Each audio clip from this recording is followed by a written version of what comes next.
Welcome to another episode of 50 Shades and Grey, where I'm super excited today.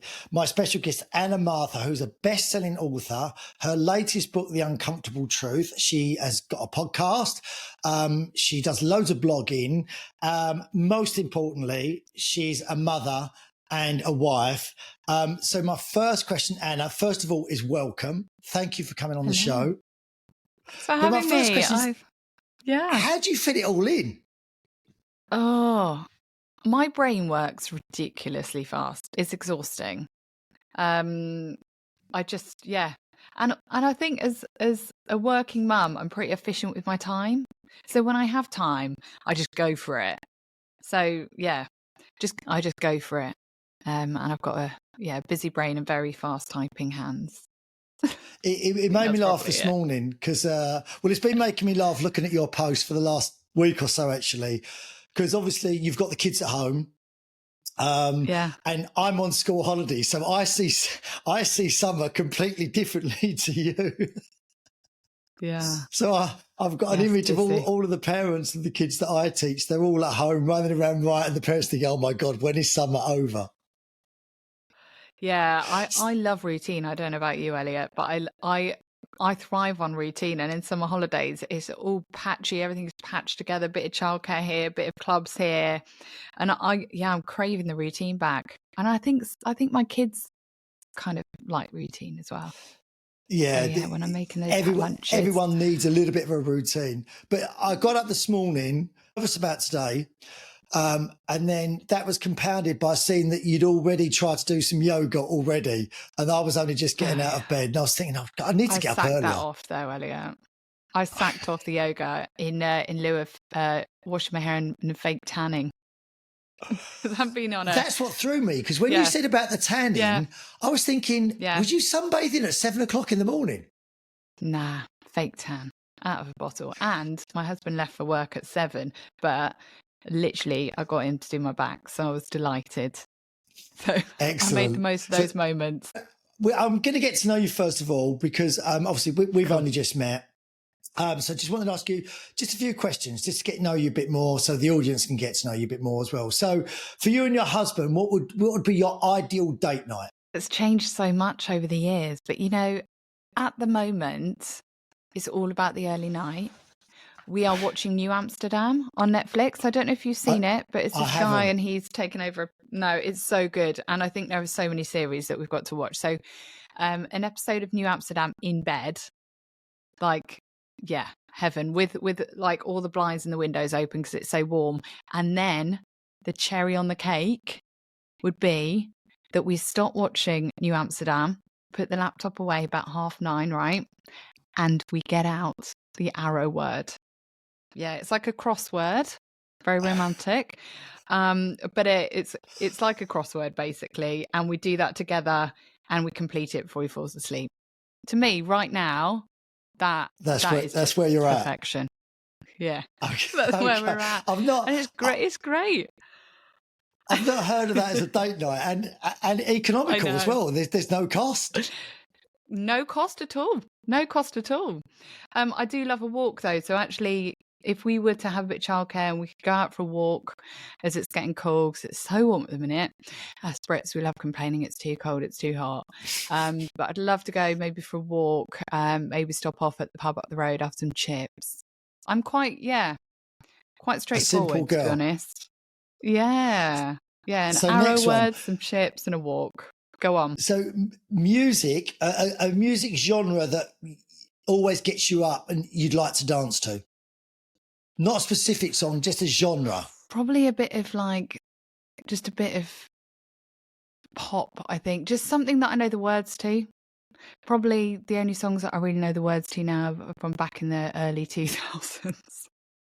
But for me, it's more about familiarity. If it's a song that I know the words to, I'm there. I don't know many of the new songs, Elliot. I'm a bit out of touch. Favorite food, like restaurant-wise? So would it be Italian, Indian, Chinese, Thai? What would be your favorite? Thai, I think. A good Thai? Yeah, Thai, like a nice pad Thai. I love a papaya salad. I've tried making them, but can never.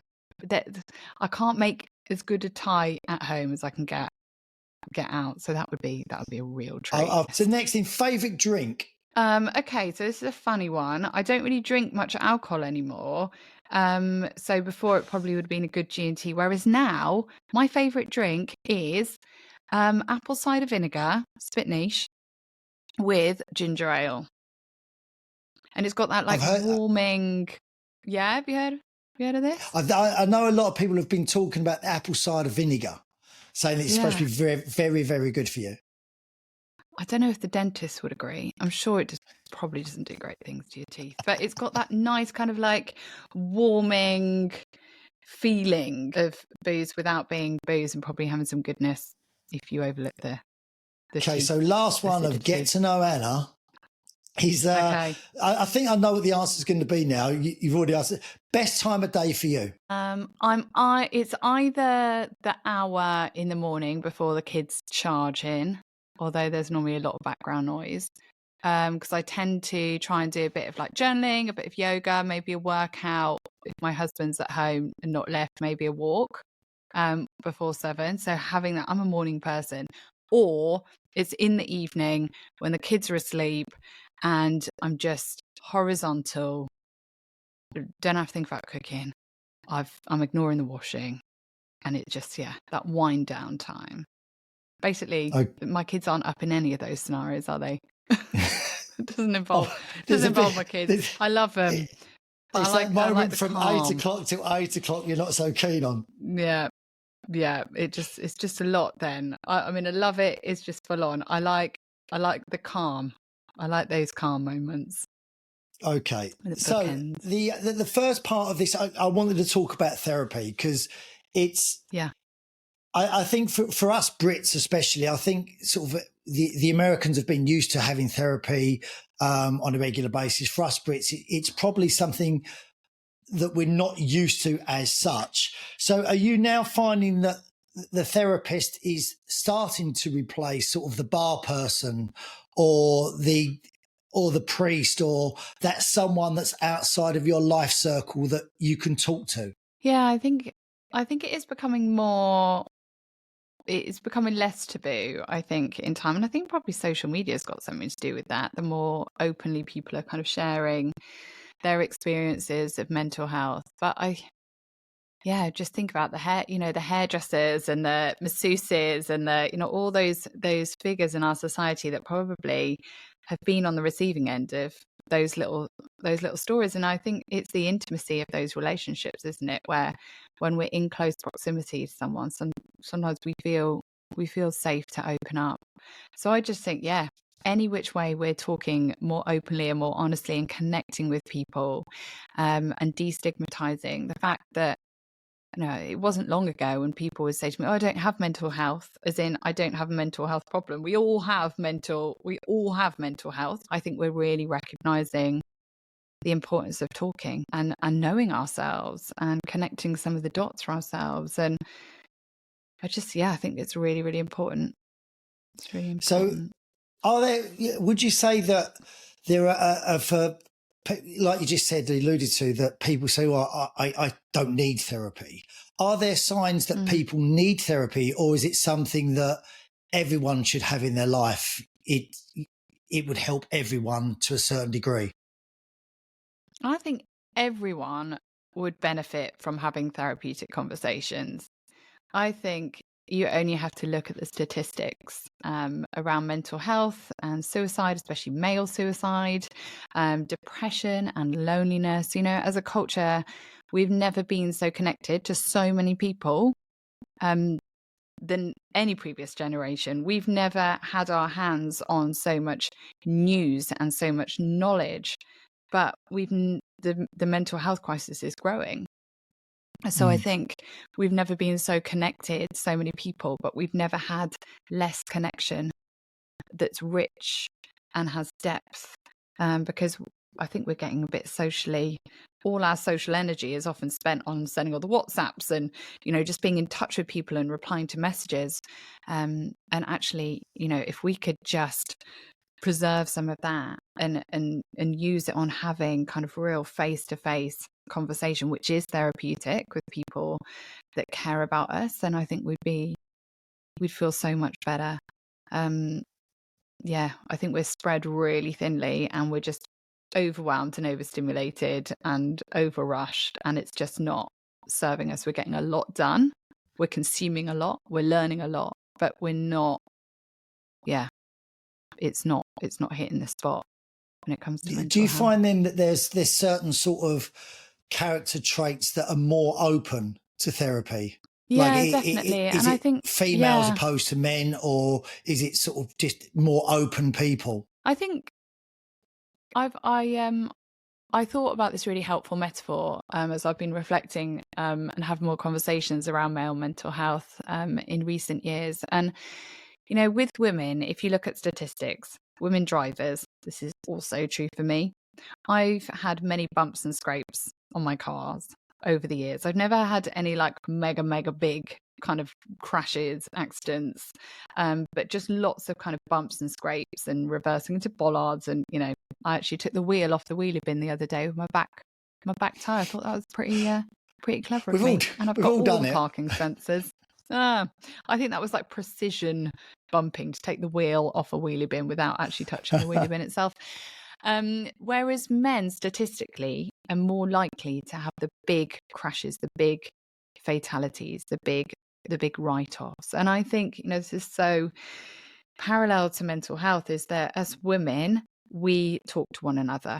We have our, you know, we might be struggling with a bit of anxiety. We might be struggling with a bit of people pleasing. We kind of have an awareness of the challenges that we have, and they kind of bubble along. We have conversations. Whereas from what I observe with the men that I've worked with, but also men in my life and friends, is that they're kind of like, okay, and then something huge Yeah. happens.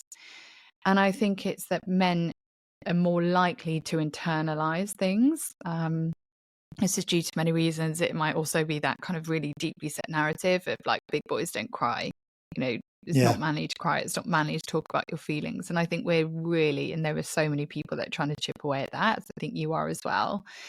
Whereas women, you know, we talk, we have little open conversations. It just feels more normal for us to open up a little bit with one another. So yeah, I think the tide is turning a bit, but I think we've got a long way to go. But some of us are wired to talk more, whether it's we've learned that growing up, and it's been encouraged that we have all the different emotions, not just the happy ones, or whether it's kind of family culture, or that we're just learning and reading and we're realizing how important it is. But yeah, there's definitely differences. I've, in my childhood, sort of growing up, and I found that the things that have been like you say, big crashes that have happened in my life, like looking back now, it's been a period of stages and years where I've become comfortable, and then being able to accept these and have forgiveness for these things that have happened. Yeah. Would a therapist speed that process up, or do they just help you navigate through it? I think it's maybe a mixture of both. One is the fact that therapy creates that space to talk, and we don't always have that in life. You know, you have to feel safe to be able to open up and to be vulnerable. And if you don't have that in your day-to-day life, or you haven't cultivated those relationships to that point yet, then having that really intentional space with a therapist can encourage that process along. So yeah, I think having a therapist, going through therapy, it's a journey that you start on, and it's really intentional. And hopefully, and I think what all therapists hope is that as you grow in confidence in opening up, and as you feel accepted, as you feel validated, then you might start feeling more able to have those conversations with people around you as well in your life. So it kind of sets a different tone. To have more of those chats.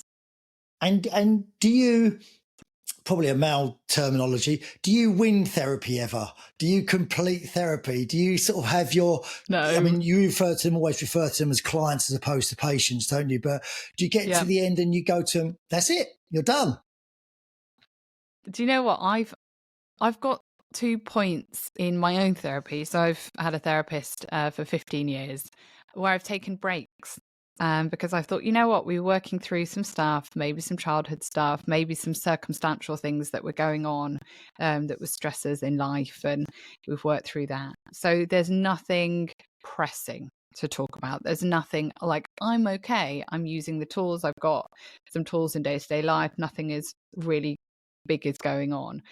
And I think we can get to those points where we're like, you know what, I've got enough tools at the minute. There's nothing massive going on in my life. I feel like I've untangled enough to know so that my previous experiences aren't kind of showing up in maybe a post-traumatic kind of way, or they're just kind of just really present and we're just acting out of some experiences that we've been through. So I think we can get to those points, but then there's always more. There are always more layers. There might be a curveball that swipes us, and we start thinking actually it'd be really helpful for me to have that space where I'm properly talking about it and processing it and giving it what it deserves. So I think it's a bit of both.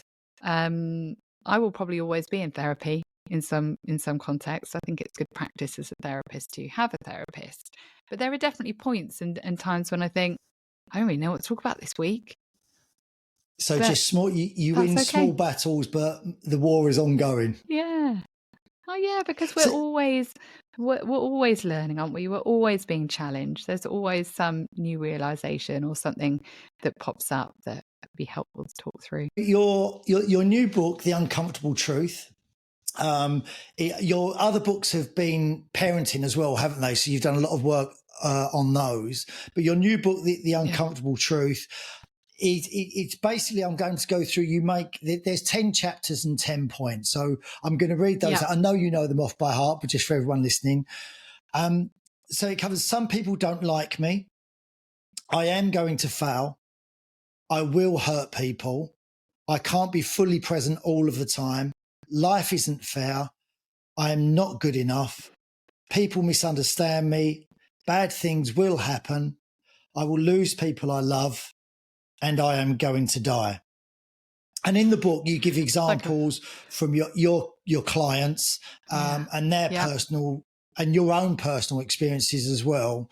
And at the end of each chapter, which I really liked, it's a bit like getting homework. You have then journal notes. And what I really loved about it is that it's not just giving you information, it's how these things may have come about in your life, sort of things that might have led to this. And then you help people with those feelings.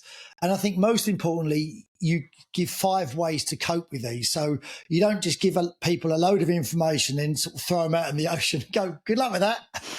How are you doing it? All So these positive things. So my question, which I'm sure you've been asked before, is why 10? And how did you come about to 10? And since writing the book, have you gone, oh, I forgot a really good one? There could have been 11. I think there are so many more.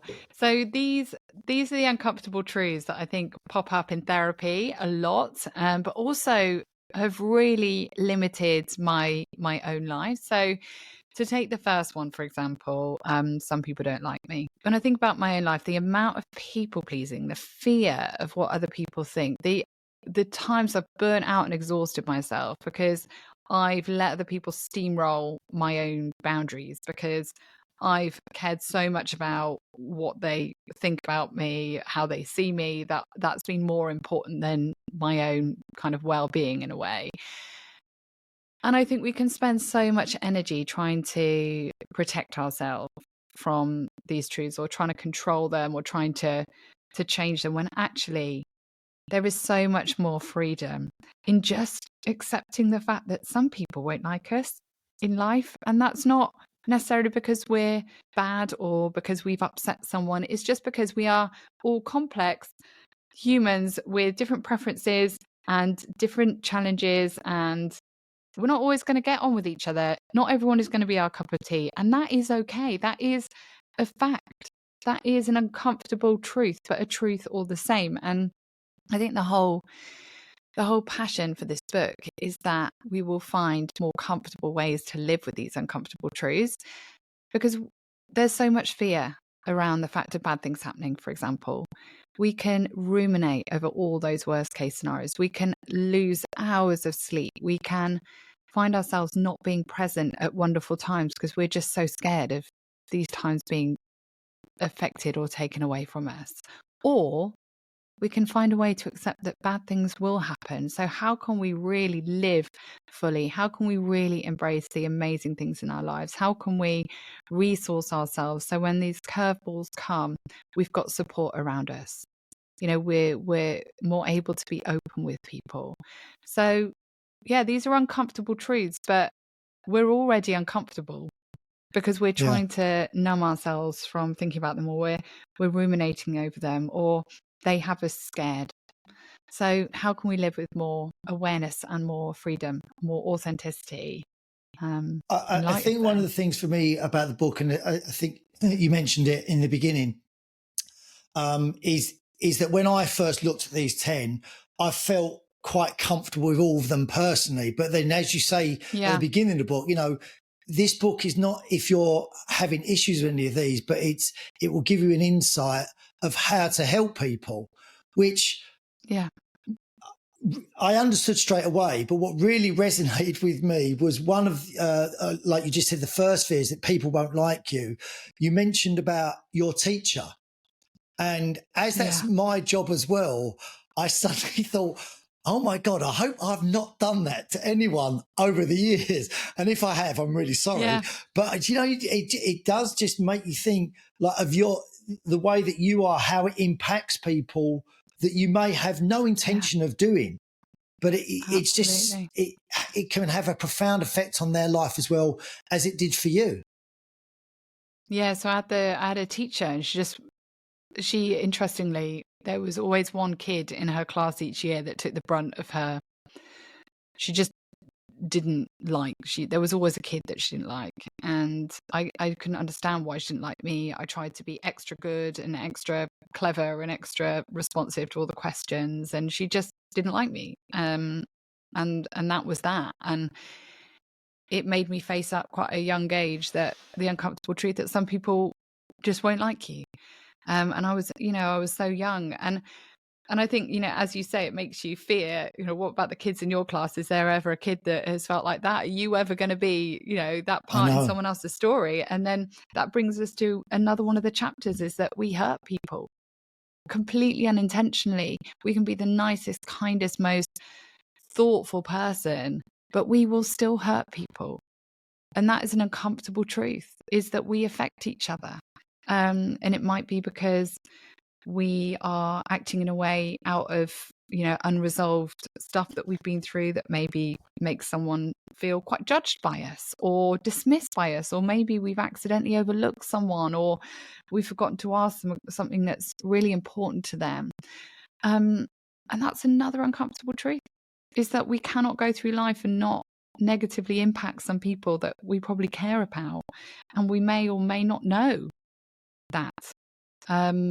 There may be people that hold grudges against us, or people that have hidden hurt that they'll never share with us, that we've hurt them. And it's another uncomfortable truth that actually, the more we accept that we will hurt people we love, the more likely we are to have intentional conversations, the more likely we are to think, you know what, I'm going to speak those words out about that person and the way they spoke to me and how I felt in response, because that relationship's important to me. And I can't control how someone takes the words that I share with them, or whether they accept my apology, or whether they give me an apology. But I can honor the importance of that relationship, and I can honor the hurt that I have, or how I experience that. So it's really just an invitation to live more authentically and less fearfully, and to relate more deeply. Um, yeah. So you never know, Elliot. You never know, but you can only be as kind of as thoughtful person It, as you can, and that's the only thing it within sat our with me. control. It did sit with me for quite a while, that one. So, and another something else that you speak about in the book was that you give one of your clients who was a drug addict, and he came Yeah. or you helped him come to the realization that it was his inner child that was making the decisions rather than his adult self. And that was controlling his habits. So what sort of timeline would you be looking at to get to that realization? Because that's quite a profound thing to suddenly, I guess, for an addict to suddenly come to.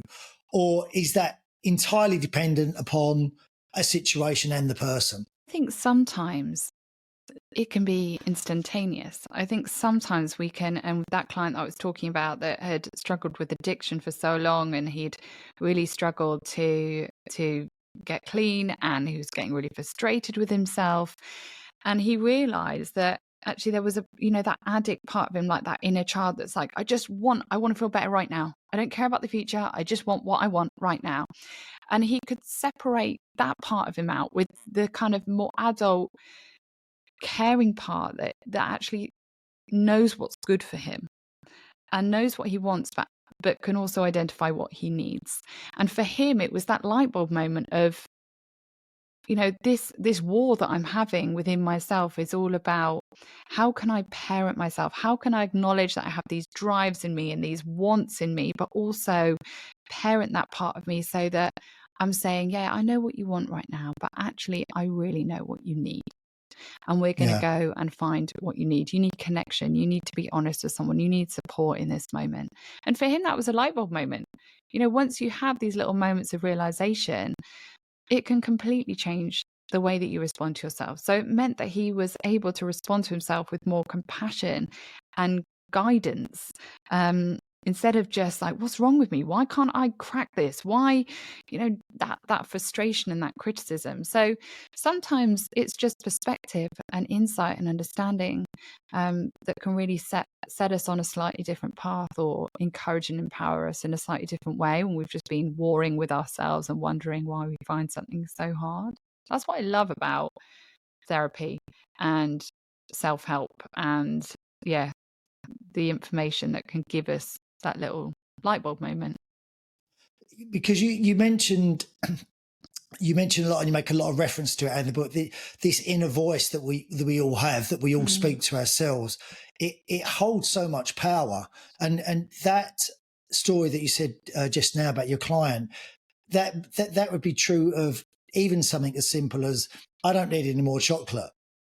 But somehow you just carry on eating it. Yeah. And I do that thing that I think a lot of people do, where you punish yourself. You think, I'm not going to have a biscuit, but if I'm going to have a biscuit, I'm going to eat the whole packet, so I'm sick of them. Yeah. And that will teach me. Yeah. And you think, what? Why do we do that? I know we often want to sabotage ourselves, don't we? We do have this inner child that doesn't really care about consequences, doesn't really care about how we might feel in 10 minutes time or how we might feel tomorrow. And then we have this grown-up part of us that knows what we need, that is thinking about the bigger picture. And it's that part, it's when our inner child gets a say in everything. That's when we can find ourselves just acting in a way and leaning into habits that are just not good for us.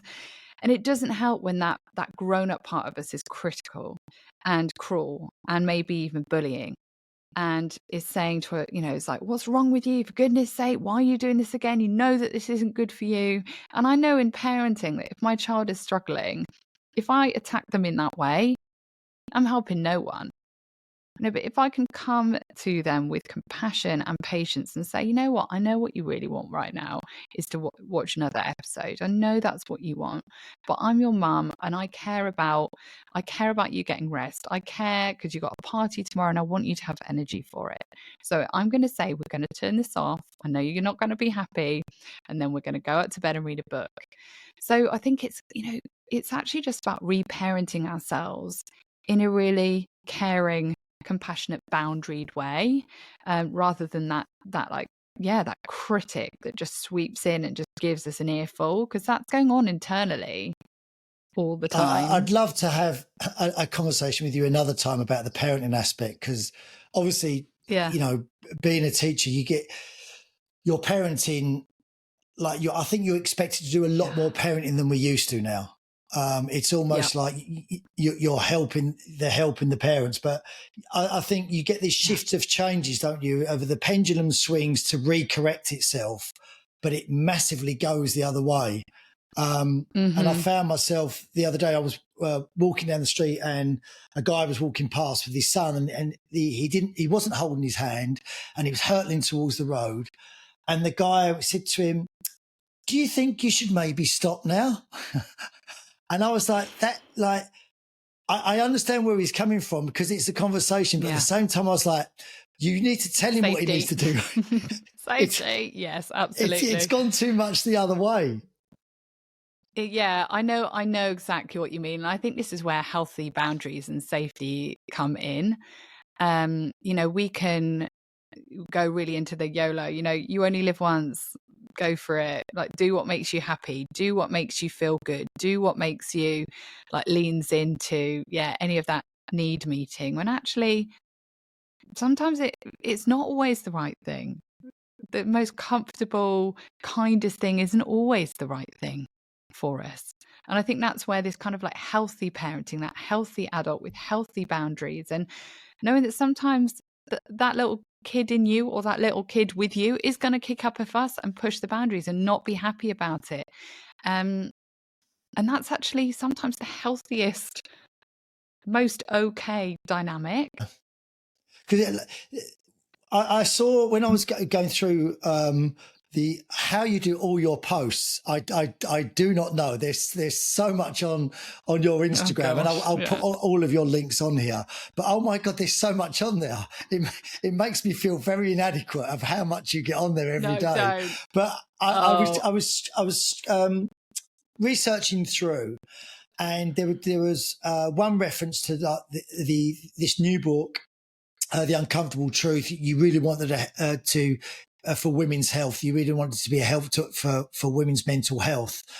So I was thinking, right, obviously, this is primarily then aimed at women. And then I scrolled down more to see a picture of your dad and your husband reading the book. And My I was husband, great, because maybe it's for men as well. But the one thing that struck me about that post when I read that was the comment that you made is that your husband read the first chapter, and what he said to you was, "Why didn't you tell me this stuff before?" Yeah. So my question is then, for someone that's obviously very good at this, how would you say to people that they can communicate this to people? And the reason that I ask is because I speak to a lot of people that get into their 40s and their 50s, and then they find themselves sort of completely separate to their partners, and they say, right, I want out of this relationship. And to their partner, it's like, where has this come from? And to the other partner, it's like, I've been telling you for the last 20 years. So how do you communicate those things when your husband is saying, why didn't you tell me this stuff before? Oh no, I swear, Elliot, I flipping have. Oh, that's what I was like. I have. I've been telling you this stuff, and but you know what? I think that the difference was, and this is, I think, my advice, is that for him, as he was reading these words on a page, right? I wasn't saying them to him. He felt like it wasn't coming from me exactly. And I think sometimes when we hear the same things from our partner, it kind of not go in one ear and out the other, but it's like we're almost in too deep. And I think sometimes if you can find another voice saying the same thing, then it can have a different impact and it can hit differently. So I think he was reading this, it was in black and white words on a page. He was reading it differently to, as I've been saying it to him over the years, literally coming from my verbal voice. And I just don't think I don't think it had landed in the same way. So I think my advice is sometimes if you feel like you're banging your head against a brick wall and you're trying to articulate it in a different way, is there a podcast? Is there a book? Is there an article that resonates with what you're saying that can be that third voice that comes in? Because, there are things that he's been saying to me for a long time, and then my mate will say the same thing and I'll be like, oh, I'm going to do that. And he's like, but I've been telling you to do that for flipping years and you've never done it. And then she comes along and she's on board and now you're doing it. And sometimes we just need to hear it from someone else. So yeah, I think that those have been really pertinent moments in our relationship where he's found an article or I've found a podcast and we've given it to each other and said, like, listen to this. I'd love it. It would mean a lot if you could listen to this, because I think it really explains where I'm coming from and why. And those have been really pertinent moments, because sometimes that's what we just need to hear it from someone else. That says a lot about human nature, though, doesn't it? When I know. we can listen, we can't listen to the person that we love the most and we care about deeply, who's got our main concerns at the heart of everything. Yet we can listen to someone that we've never met, we don't know, on a podcast that gets the message across. So painful.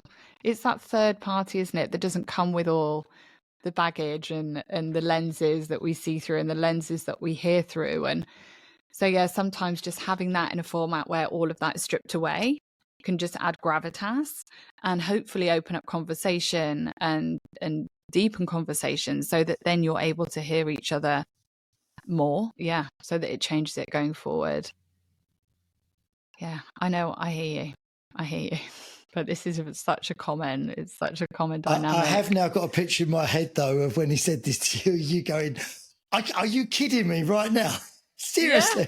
Yeah. And it's like, well, I just hadn't, not like this. I just hadn't heard it like this. And I think, you know, in black and white, written to a wider audience, not with all of the caveats or the, you know, when you did this and when you did that and I thought this, and, you know, all of that was just stripped away because I wasn't writing it to him.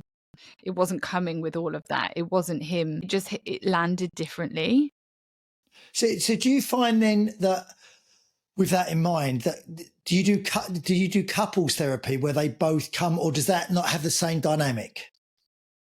So I'm not a couples therapist, but what I've tended to do is work with individuals that really want couples therapy, but their partner won't.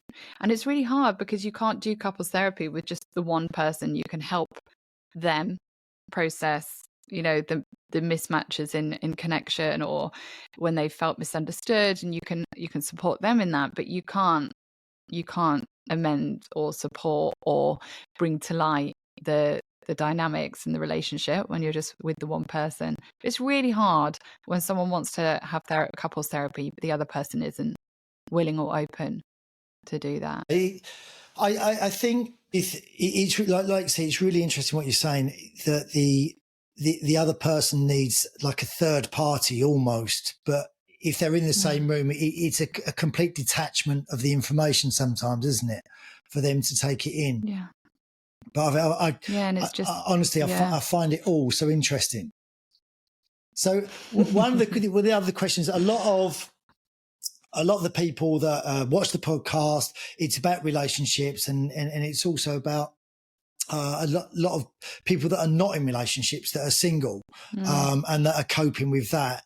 And for a lot of the women that I get messages from and that send emails to me on the show, it's about how to meet people, it's about dating apps, it's about all the things that are involved with dating, and you hear everyone's stories, and that they are really moving, and I feel like I'm in a very privileged position to, if you can help people, then even one person, that I think is a great privilege.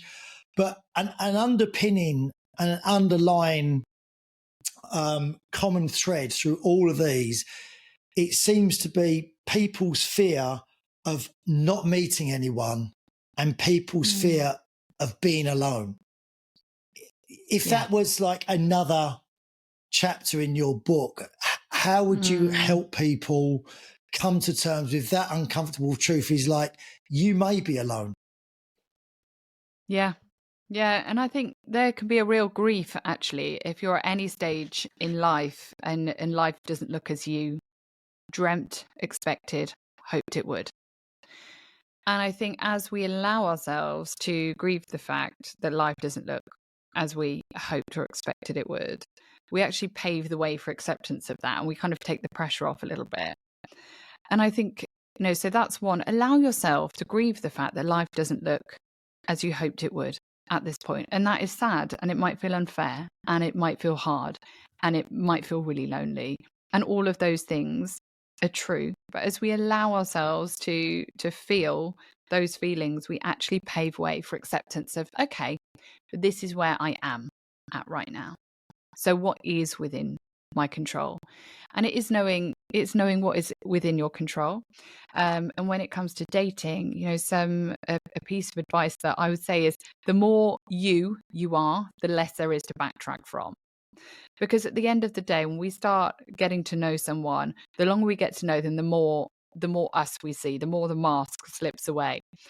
And I've got a couple of friends that are on the dating scene at the minute, and they've gone from that really try hard, like, I want to present the best of myself, to actually just turning up more as who they are that day. It might be that, you know, they don't rush home to kind of just completely dress up. They actually just go out in what they were wearing that day, maybe just, you know, put another layer of mascara on if that's what they want to do. But they're just turning up more as themselves, and they're just being more honest in the questions that are asked of them, because they think, you know, I'd rather weed out the people that are actually going to be attracted to a version of me that isn't sustainable. I'd rather present myself in a way that is more realistic to who I really am. And I think that, you know, I think that takes a lot of guts and a lot of courage. But the more we can do that with our friends and the people that are in our lives and that we are connected to, the more permission giving it is to actually not just hold up these exhausting masks that aren't actually truly reflective of who we are, so we can feel like we're meeting more authentically. And that, you know, those are the things that we can control. So yeah, I think a lot in the book is about just realizing what is within your control and what is outside of your control, and how can you do the best in line with who you are within that realm of control. Do you think there is an inner peace that you can be acceptance of, that you might travel through the rest of the life on your own and not meet someone? I think I think that is, it can be a real grief for many people to project ahead and think that might be the truth for them. So I think it's allowing that grief. And then secondly, find meaning. Like, what is your meaning? Because I think there can be so much kind of focus and emphasis on finding that one person, that actually that's where all the energy and all the intention goes. When actually, if we just take some of the pressure off that and we think, what else in life gives me meaning? What other relationships might I give more energy and investment into? What sets my heart on fire that isn't just about finding that one person and almost like idealizing what that relationship might look like? And we know, you know, relationships take work. They're not all roses. And I think when we see something that we really want, we can be at risk of idealizing it to be all and end all. And it isn't to be all and end all. It's not your entire identity, even when you are in that relationship, if it's a healthy and balanced one. So yeah, to think about what else in life brings you meaning and purpose, because finding someone can so easily become the meaning and the purpose. And therefore, if it doesn't go the way that you hoped and yearned for, you can feel meaningless and purposeless. So finding those other things in life to take some of the pressure off can be really fulfilling. And speaking to people who have a really fulfilled, wonderful life and aren't in a relationship can be really inspiring. I couldn't agree more. I think it's first of all, it's the love of yourself. It's a nice selfishness sometimes that you need. So my final question to you before we go is that, because you're a therapist, do you get that thing that doctors get and physiotherapists get when you go to parties or you're with your friends, where they think, there's a therapist? Do you get people unloading? And I know you said you've got better at saying no, but do you just go, no, not working, not interested? Or are you always a therapist to your friends? Well, so I used to get a lot of that. I used to be cornered, you know, these younger days, pre-kids, when I used to go out more often. You know, people kind of well on their way after a few beers, cornering me and saying, tell me about myself. Tell me what you think of me. And that was often a bit, And that was quite intense. And I would just therapize everyone all the time because I was in the midst of learning and I would see through this therapeutic lens all the time. I'd be analyzing everything I was thinking, everything everyone else was doing. I would therapize my husband. Everything came back to analyzing the deeper meaning. Whereas now it's kind of so much more integrated in who I am. And if anything, it just makes me more compassionate towards people and more loving towards people and open to people's experiences and perspectives and opinions. And maybe if I went out more, that might happen. But I think because I share so much of my own story on social media, people don't necessarily have this perspective of me that I have all the answers and all the wisdom, because I quite clearly am grappling with a lot of the themes that I talk about myself. Yeah. So mixture, but less so. Okay, listen, Anna, I thank you so much for coming on 50 Shades of Grey. Anna's book, The Uncomfortable Truth, is out now in bookstores. Be quick, selling out fast, and you can follow Anna and your website as well. Went onto your website, annamathur.com. It's got toolkits on there. It's got great links. I was really impressed with your website as well. It was great fun just to go on and look around. But thank you, Anna. Enjoy. I mean, I love it. Thanks. But thank you so much for coming on. Thank you for watching. Thank you for being here, Anna. Make sure you subscribe, guys. And if you don't follow Anna already, do so. She does some great stuff. She makes you feel really bad in the mornings, though, that you haven't got up earlier. That was the only thing I would say. But Anna, thank you for coming on. And I'd love to do this again with you some other time. Love that. Thanks so much for having me, Elliot. I've loved chatting to you. Thank you.